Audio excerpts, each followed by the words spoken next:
Demos, democracy. What is democracy? How many forms are there? Can you have a democracy of slaves? Demos, democratic. The normal definition is rule of the people, by the people, for the people. I usually add a fourth element. It's actually rule of the people, by the people, for the people, by an engaged public. And that's the key, an engaged public. So why is parliamentary democracy on the back foot around the world? Now, you notice I didn't use the word democracy, I used the word parliamentary democracy. Parliamentary democracy is one form of democracy. There's also direct democracy. Parliamentary democracy is basically what's described as representative democracy. The dilemma is that power and wealth are intertwined. If you don't control both, there is no democracy. And what we've seen with the parliamentary experiment or representative democracy is a failure around the world. And we are seeing more and more people looking at alternatives. Unfortunately, these alternatives revolve around wealth. So what is representative democracy? What representative democracy is when you elect a representative for a fixed period of time to make decisions for you in a parliament. They represent your interests. Now we've got first past the post representative democracy, preferential voting representative democracy, and the list goes on and on. Now obviously, even in a representative democratic system, you need universality. What that means is that everybody who's capable is involved in making that decision. So in Australia, we have no property qualifications to stand as a candidate. And if you're over the age of 18 and a citizen, and that's the key, a citizen, you're eligible to vote as well as stand for office. So it all sounds very fair when you think about it. But the reality is, it doesn't matter how many representatives you elect into Parliament, which follow a particular ideological perspective. In Australia we tend to have parties, political parties, representing people, not independents, although independents are gaining a little bit of traction in this country. The fact is that representative democracy is totally dependent on trust. Because as a citizen, once you cast your vote, and in this country voting is compulsory, and compulsory voting was introduced in the mid-1920s because fewer and fewer people were actually taking part in representative democratic elections for a variety of reasons. And those reasons are very similar to the malaise, the general malaise we see in a parliamentary democracy. And nothing highlights this than the growing inequality in this country. The removal of Parliament from providing essential public services and the inability of parliamentary representatives to actually deal with the most basic problems. And we've seen this Royal Commission after Royal Commission after Royal Commission. So you find yourself in a situation where people lose faith in the representative system. And when elections occur, they tend to be swayed by arguments which point the finger at the other in society. And that's a dilemma. If Parliament cannot or is unwilling to pass legislation to deal with the most basic problems in our society, like homelessness, access to housing, childhood poverty, inadequate social security benefits, the fact is that people have become disillusioned with that system.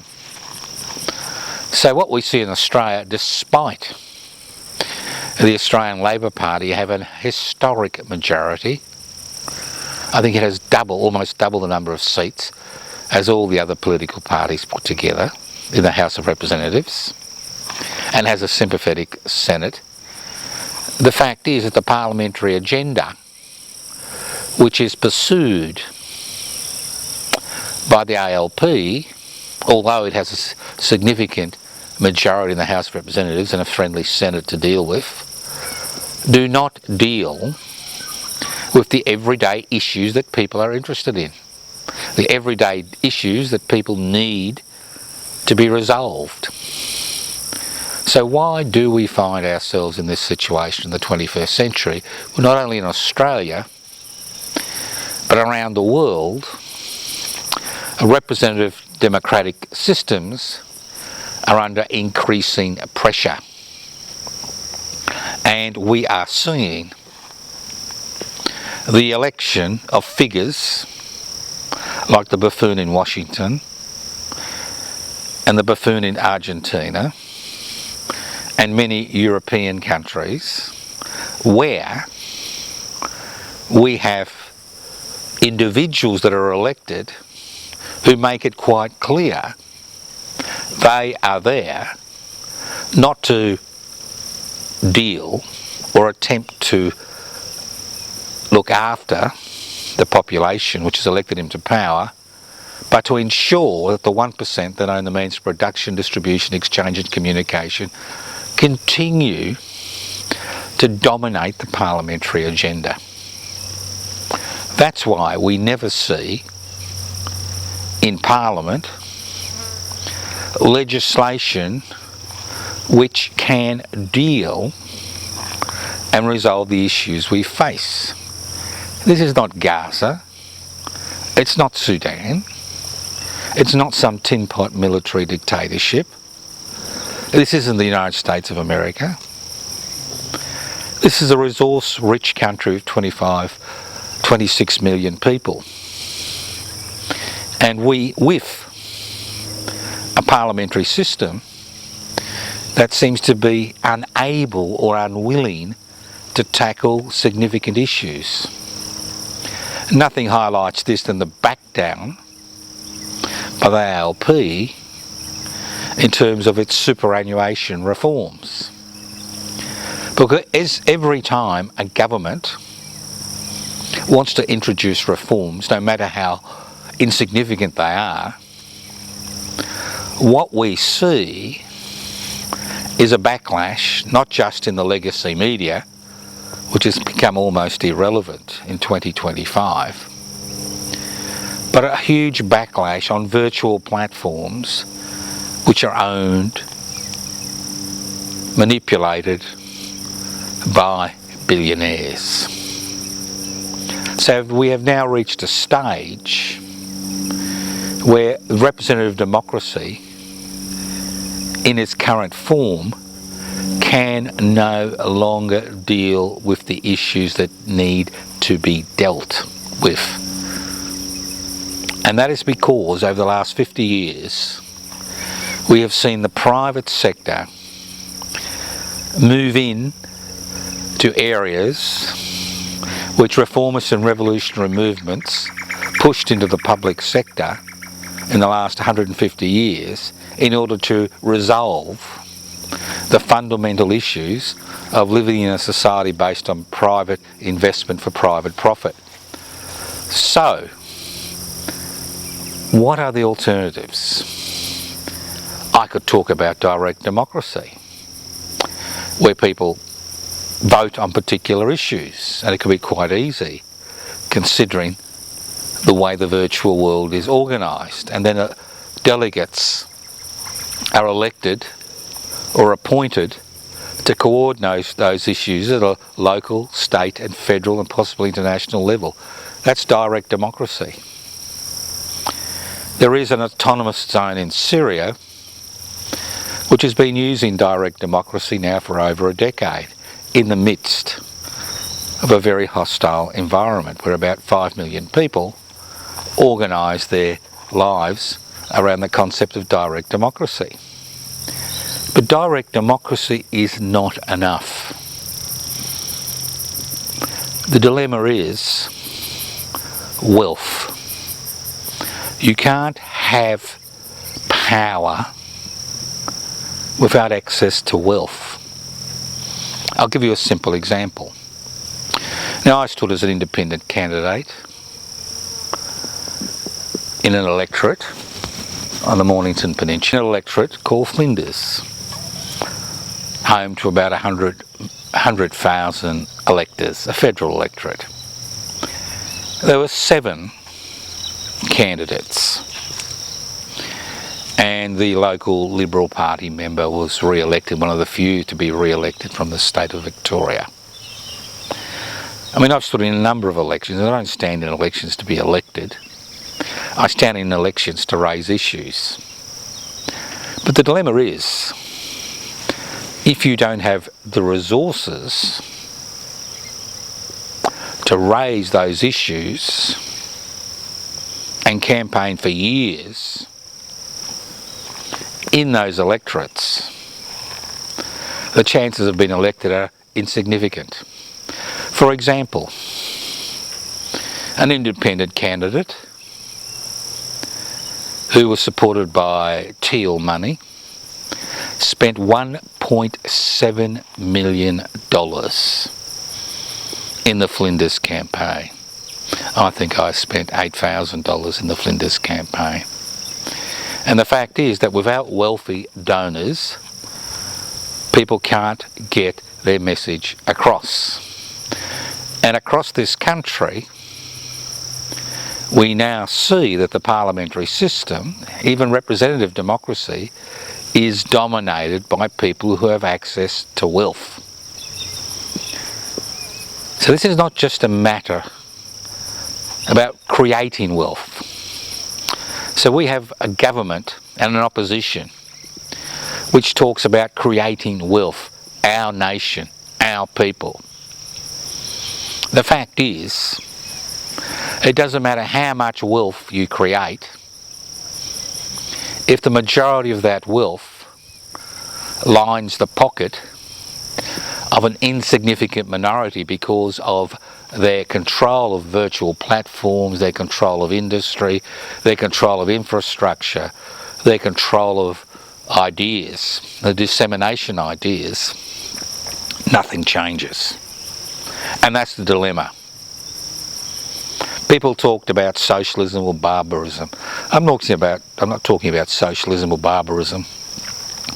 I'm talking about creating a society where wealth and power are at the centre of any movement to refashion the society so everyone shares in the common wealth. We do live in the Commonwealth of Australia. Commonwealth of Australia. And remember, when Cromwell, when they had their religious revolution in the 16th century, it was the Commonwealth. The word Commonwealth was used. But the fact is, the wealth is not held in common.